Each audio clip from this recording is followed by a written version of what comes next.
Commune à Kinshasa et Salama Likolobo et Bandaye Kosinda. Kosinda pour être Marambo Bela commune à Kinshasa et Bebadi. Et ça commune pour être Marabatu Belé Mikolonios. Batuana Bayaka, Batika Bosoto, na Bangonio Sonata commune à Kinshasa et Basoma à la Banda pour la Bango na Polala. Moi, na Koma Bourgmestre na Kuta 31 000 francs congolais na caisse à l'État. Et puis, na Kuta Biroté. Bandela Maramunio soit zéro, le lot tout ça les bureaux. N'année que toujours travailler. Commune à Kinshasa, c'est là où on a jumelage de voter. On a décembre au terre où les Canadiens ont la photo pour nos partenaires pour accompagner sur commune à Kinshasa dans le cadre de développement.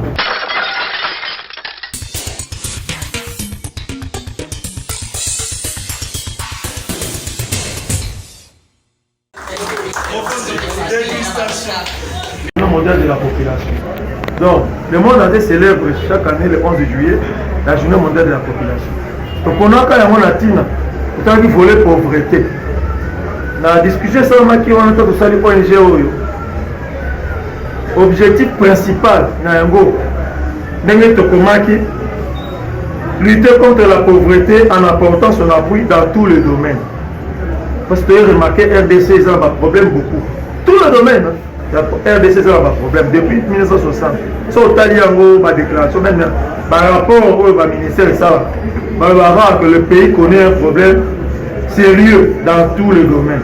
Ils sont en train de pauvreté, pas dans tous les domaines. Alors, nous savons l'équipe. Ça, ils sont morts, tu vas pas passer. Mais avec votre appui, tu vas kende, faites l'homme. Tous les domaines, la culture, pauvreté. Dans l'agriculture, pauvreté. Dans la santé, pauvreté. Dans l'environnement, pauvreté. Dans la communication, pauvreté.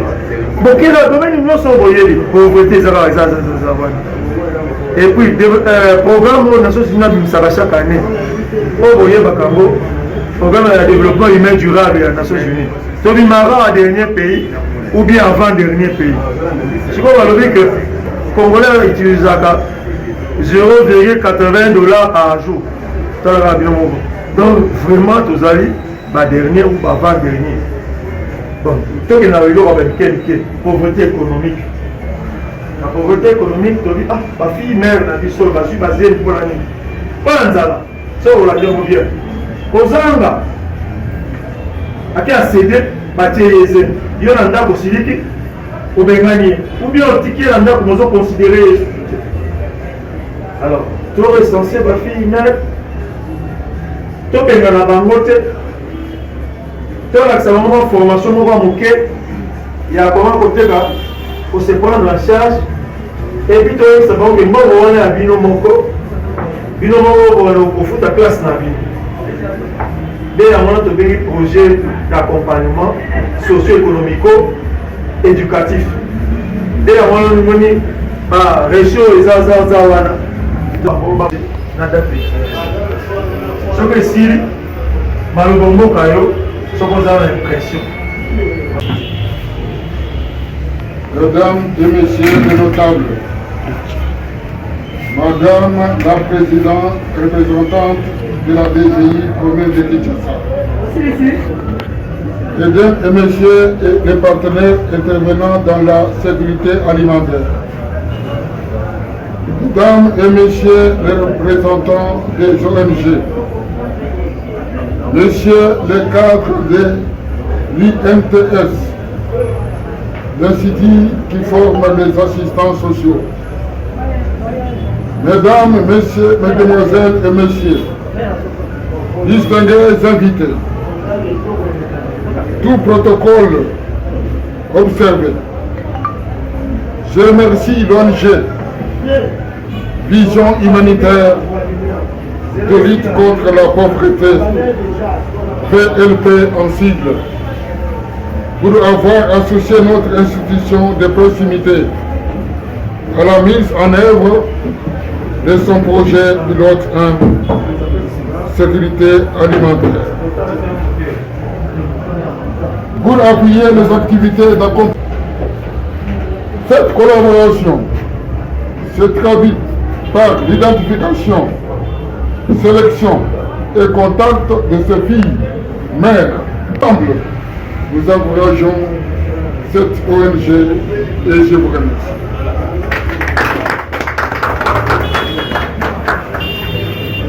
Pour résumer, on va la lingala. Papa, on va faire la langue, 4 langues nationales. On va résumer en d'autres langues. Bande de Nabiso, ma partenaire, Oyo Bazali, Kosunga Misala Mitali, secrétaire alimentaire. Et en effet, le sous va représenter à ONG. Tout le bien, Bande de Nabiso, il y a un institut où ils ont conformé assistants sociaux. Bande de Nabiso, Batala Kabatu, Oyo, Bazali na Makambuya, Uzanga. Alors, tout le bien, nous allons construire ça. Maintenant, Oyo Toubengi, parti à vision humanitaire de lutte contre la pauvreté. VNP, ici, il y a pour le Canolin Galini, pour le pour la pauvreté, pour le pour la bato baza la babola te na mboka na biso. Alors, yango na biso bati ya Dialo. Oyo tobengi institution de proximité.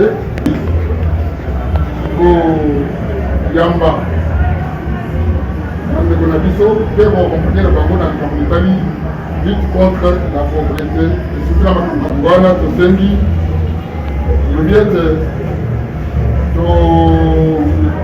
bana babota bana peut-être mibale bakima peut-être mibale bazali me bazali yalo bakosala mpona koluka bango mpo kosuka bango na mwa mike mike mpo baka kokoluka lolenge nini bakoki mpe kobima na kati ya vi na biso bakokozonga mpe na bobola yango wana na nzela wana ya mosala wana ya koluka bilenge ya basi oyo babota batangi batata batangi bato ya kosuka maleme yango tobandi na quartier Dialo ya commune de Kinshasa awa eya lancement ya projet totie mwa esalaka mwa bafrite etekaka mwa babiloko mike po esungaka siko projet oyo évolue mpona kosunga bafille wana. C'est vraiment purement social, c'est pas vraiment économique, c'est purement social mpona korenforcer projet wana na bapartenaire technique et financier peut-être na biso. Mama chef de quartier ya Dialo aza motu na biso, bapapa chef de quartier batikali oyo baa bato na biso, bapapa notable bamama notable baa bato na biso, bachef de rue baza bato na biso. Tosala wana ya famille, tosala mama famille na likolo nde wana ekomi likolo na famille ekosimba yango namoni tobengi biso moto osoki te na bango topesi yo maloba mboka yo impression kaka. Merci beaucoup. Ngai nakomi bourgmestre commune à Kinshasa, ça fait 1 an. C'est depuis 1 an que nakomi bourgmestre avant. Commune à Kinshasa ezalaka likolo boye banda ya kozinda. Kozinda po ete makambo ebele ya commune à Kinshasa ebebaki. Eza commune moko eyambaka bato ebele mikolo nyonso. Bato wana bayaka batikaka bosoto na bango nyonso na kati ya commune ya Kinshasa epi bazongaka na bandako na bango mpona kolala. Ngai nakoma bourgmestre nakuta 31 000 francs congolais na caisse à l'État. Et puis nakuta bureau te. Tobandela makambo nyonso ya zéro lelo tosali bureau. Na ndenge mpe tozotravaille. Commune ya Kinshasa ezalaka ata na jumelage moko te. Mais nakanisa na décembre oyo te koleka nazali na mikili ya poto mpona koluka bapartenaire oyo bakoaccompagne biso commune ya Kinshasa na cadre de développement. Projet oyo bosali eza kitoko makasi parce que déjà avec la coopération suédoise commune ya Kinshasa touti kozwa 3 500 000 dollars oyo eza échelonné pour 3 ans mpona koyede biso ya kosilisa délinquance juvénile, c'est-à-dire makambo ya bakolona, makambo ya bana basi bana mibalo baomela masanga makasi pe drogue. Coopération suédoise et biso. Je vais m'appuyer sur votre ONG parce qu'à partir de mardi nous avons une réunion technique moko na ba partenaire oyo baye pour que chaque quartier tozana ba tricycle Parce que tu as dit que la plus belle manière, il y a aussi les sabbats pour ça la colonne. La plus belle manière, il y a pour encadrer ma jeune femme, ma fille mère, et ils allaient couper ça dans mon salle. Net au bino bollier pour ça là en cadre de réinsertion sociale, puisque tu as ça qui dans cadre de l'environnement. Et c'est mieux de couper ça dans mon salle. Alors, bon, moi, tu as travaillé pendant 3 ans pour couper ça dans mon salle dans cadre de l'assainissement. Et puis, je vais parler avec les partenaires pour que Bape Sabino pe maboko toluka pe ba appui mususu ekoya.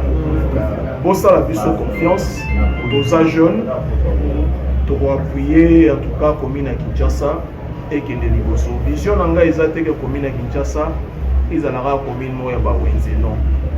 Il faut tout capé ba lauréat, na ba lauréat tu vas venir commune à Kinshasa. Toluka pe ba bourse d'études à niveau international. Ils ont bana commune à Kinshasa ou basilisi la classe bagende kutanga libanda bazonga bakoma pe ba bourgmestre bakoma ba ministre eza te ke balo baraka non commune délimitée commune des intellectuels commune de Lemba commune des intellectuels non il faut pas que non commune à Kinshasa batanga ngopé parmi la commune à intellectuels parce que tant toujours réfléchir de tout monde ça place boye na esika bobo ezangi ya mwana bomoni que tant bo inviter ngai na lodai ke sengeli naya donc à partir il y a janvier dans la Carrefour socio-culturel dans ma quartier nous sommes notable et puis tant que vous avez cahier des charges notable nous sommes les états généraux de la commune de Kinshasa ça c'est vrai pas programmation ni to ça la place ni to simba place ni to ça la boekoete tout indika commune de Kinshasa so ndenge o tata mokonzi mboka Félix Antoine Tshisekedi Tshilombo alingi ete mboka ese développé na boye na osenga na bino ke tokotisa biso nyonso bizaleli ya opération Kinshasa bopeto ya papa gouverneur Gentili Ngobila po ete bosouteneki mingi toza kokunda na ndenge nyonso me mentalité ya bato nano esimbi malonga te tozobunda tokanisi kenda baeffort na bino nyonso makambo ekosimba donc nasepeli mingi na ndenge oyo obengisaki ngai mpe natombeli bino mokakoswa ete makambo ekende oboso en tout cas bocompte sur ngai à partir ya mardi prochain na obengisa bino na teo na ngai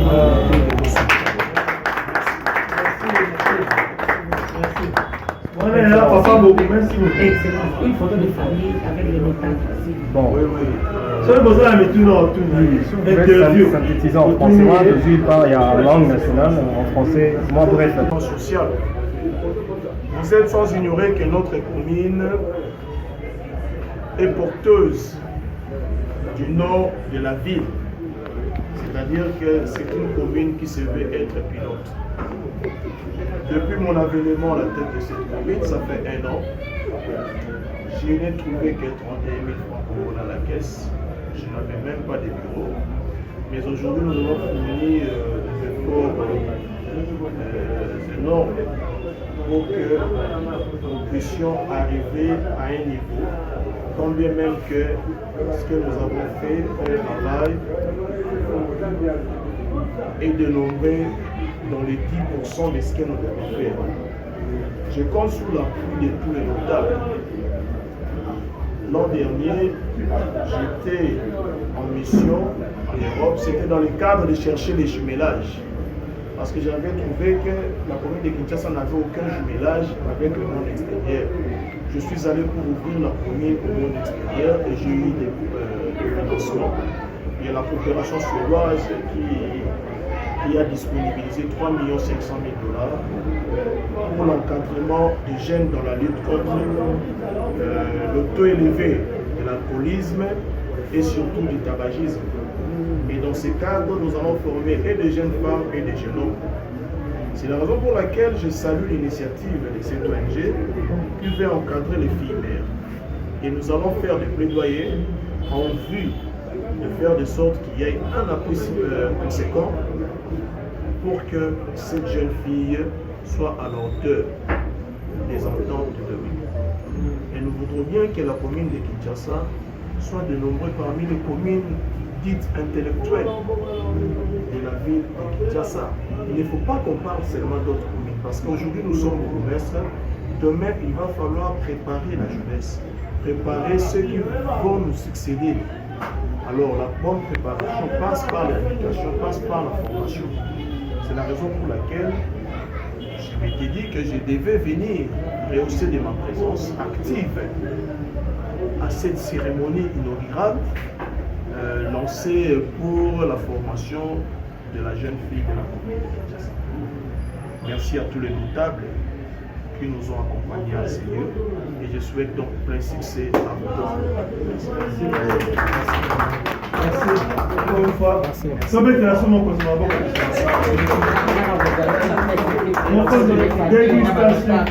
Merci beaucoup. Dégustation, les amis. Merci beaucoup. S'il vous plaît, quoi c'est là? C'est quand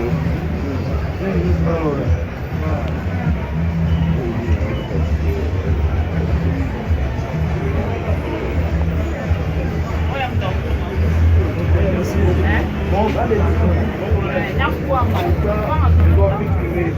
C'est le qui continue de mise dans la demande. Là, c'est le bio que nous demandons. La voya rolia. Basa sayo. Na la voya rolia. Ino osala ya bilonga la voya rolia. Merci. Fandi na biso français de français. Ah moi na linga wazato.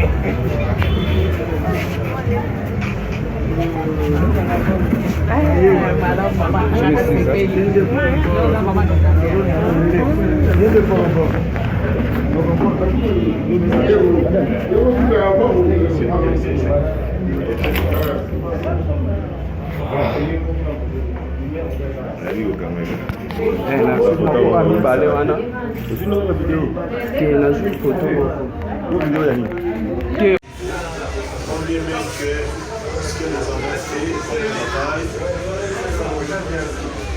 est de rentrer dans les 10% de ce que nous devons faire. Je compte sur l'appui de tous les notables. L'an dernier, j'étais en mission en Europe, c'était dans le cadre de chercher les jumelages. Parce que j'avais trouvé que la commune de Kinshasa n'avait aucun jumelage avec le monde extérieur. Je suis allé pour ouvrir la commune au monde extérieur et j'ai eu des propositions. Et la coopération suédoise qui a disponibilisé 3 500 000 $ pour l'encadrement des jeunes dans la lutte contre le taux élevé de l'alcoolisme et surtout du tabagisme. Et dans ce cadre, nous allons former et des jeunes femmes et des jeunes hommes. C'est la raison pour laquelle je salue l'initiative de cette ONG qui fait encadrer les filles.